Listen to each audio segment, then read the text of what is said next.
Hello नमस्कार राम मंडळी, कशा आहात तुम्ही सगळे? मजेत ना? आणि मी पण. तर सर्वांनाच माहीत आहे की मी हॉलिडेसाठी इंडियाला गेली होती आणि आजच मी परत आली आहे. तर मनामध्ये अशी धाकधूक होती की फ्लाईटमध्ये बसू की नको याचं कारण असं होतं की काल अहमदाबादवरून लंडनला उडणारं जे प्लेन होतं ते क्रॅश झालं आणि त्या प्लेनमध्ये 242 लोकांचा बळी पडला. तरी सांगतानासुद्धा माझ्या अंगाला काटा येतो आहे. फार वाईट गोष्ट झाली आहे. हे असं व्हायला नको होतं. आणि त्याच्यामध्ये दोघांचे जीव वाचले. एक मुलगी जी फ्लाईट तिचं मिस झालं ती, आणि एकाने अक्षरशः 600 फुटावरून उडी घेतली तरीसुद्धा त्याचा जीव वाचला. तर हे काय झालं, कसं झालं, कशामुळे झालं हे अजूनही काही कळलेलं नाही आहे. आणि ह्या फ्लाईटमध्ये एक डॉक्टर फॅमिली होती ज्यांची 3 मुलं आणि 2 नवरा बायको हे लंडनमध्ये सेटल होण्यासाठी चालले होते.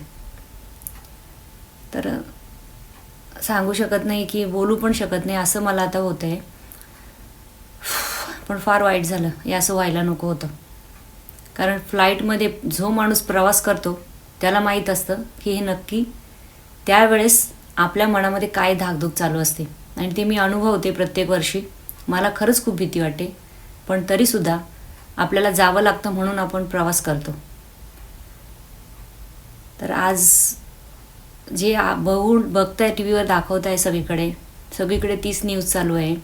लहान लहान मुलं, म्हातारी माणसं, आई वडील, भाऊ बहीण, कोणाचे ना कोणाचे प्रत्येकजण त्या फ्लाईटमध्ये होतं. आणि असं व्हायला नको होतं, खरंच नको होतं.